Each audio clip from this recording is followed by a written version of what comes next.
Salve pessoal, tudo beleza? Eu sou o Anselmo e esse é o quinto vídeo da série de vídeos que eu tô fazendo sobre engenharia de dados. E até para deixar esse vídeo mais dinâmico possível, se você precisa de informações sobre o conteúdo, todos os vídeos estão aqui na lista da descrição e todo o material de apoio está no GitHub. Como no nosso último vídeo nós fizemos todas as configurações por conta do Databricks, criamos lá o Workspace, configuramos o Metastore no Unity Catalog, nesse vídeo nós vamos fazer todas as comunicações do Airflow com o Databricks. Nós vamos fazer também todas as configurações do Airflow com o Storage Account. Com base nisso, o nosso pipeline, que já está preparado, pode ser executado sem muita surpresa. Antes da gente continuar, deixa eu te pedir um favor, se inscreve aí no canal, falta pouco, falta 140 pessoas para completar 1000. Tô com a meta de 1000 inscritos aí até o final do mês que vem. Me ajudem, compartilhe esse material com seu amigo e sua amiga que está trabalhando com engenharia de dados e precisa aprender sobre essas ferramentas que eu tô passando. Então se liga aí nessa primeira parte.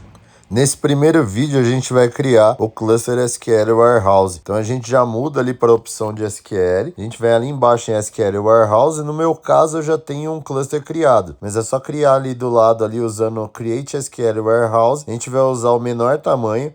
A gente vai chamar de CRS01. Vai colocar como 15 minutos. Usa a versão Pro mesmo e tem essa notificação de cota. Pode ser que exista algum problema aí para você, tá? Na hora de criar.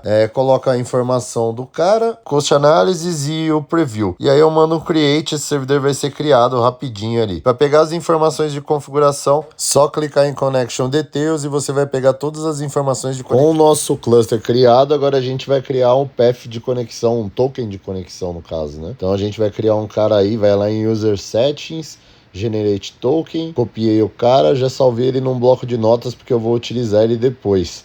Agora com tudo criado, nós vamos lá no Airflow e vamos fazer todas as configurações de connections entre o Airflow e o Databricks.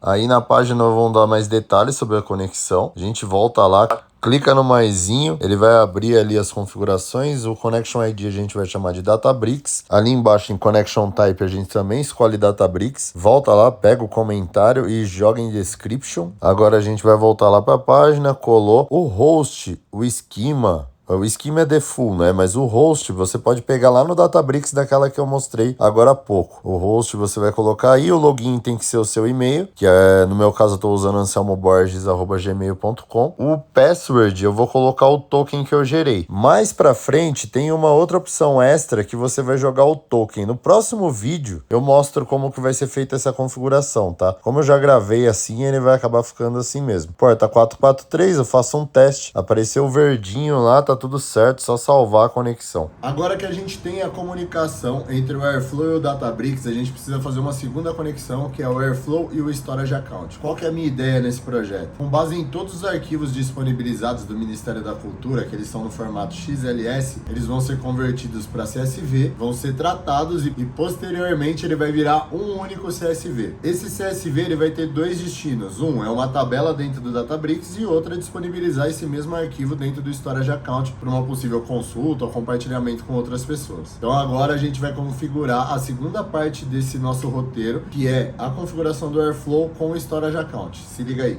Essa parte de configuração do Storage com Airflow ela é bem simples, é só seguir o roteiro lá. A gente vai entrar dentro do Storage Account do projeto Rescue, depois a gente vai ali em Shared Access Signature, escolhe as três opções de recursos e manda gerar. Na primeira linha é o Connection String e na segunda é o SAS Token, né? Então a gente volta ali para dentro do Connection, cria um cara com esse mesmo nome, chamado dados Rescue. Na parte de baixo no Connection Type a gente coloca blob, já aparece aí, pega o comentáriozinho ali, copia, joga lá também. Dentro de Account Name, a gente copia esse mesmo endereço, que vai ser o mesmo que o teu, joga ele lá. Ali embaixo em Blob Storage Connection String e o Token são aqueles dois ali que a gente gerou. Então é só colar os dois ali nos lugares certinhos.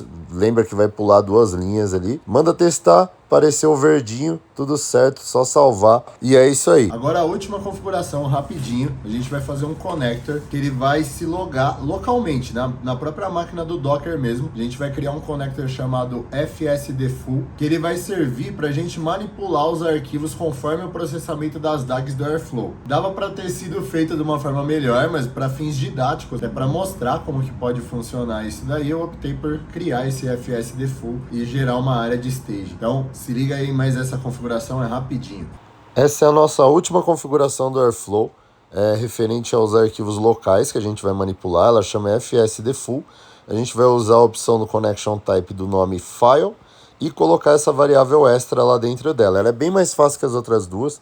Clicando no mais, a gente cria esse nome, tem que ser esse nome, tá? A gente altera ali o Connection Type para Path, copia o comentário e joga lá na linha do Description, apaga esses dois registros lixo aí que fica aparecendo, e lá no extra a gente cola a última linha. Ela aponta para o diretório onde vão estar os nossos DAGs. Feito isso, não tem como testar, só clicar em Save direto. Nossas 3 conexões estão feitas. Então no vídeo de hoje era isso. A gente já configurou todos os pré-requisitos para o Airflow funcionar, tanto com o Storage Account como com o Databricks. E no próximo vídeo eu vou explicar para vocês passo a passo toda a parte teórica do pipeline Airflow, todas as DAGs, todos os steps, o que vai fazer cada um, como que está a configuração, até para você ter mais ou menos uma ideia dentro do Airflow. E como vai demorar uma semana para eu fazer um novo vídeo, tem um material no Medium que ele explica para você usar o Airflow de fim a fim, com base no material da Astronomer. É uma série de 3 posts no Medium que pode te ajudar até a tirar a certificação básica de Airflow. Então antes de ir embora, você que não deu o like, deixa o like no vídeo, se inscreve no canal, ajuda, compartilha com o seu amiguinho, com a sua amiguinha e nos vemos no próximo vídeo. Abraço!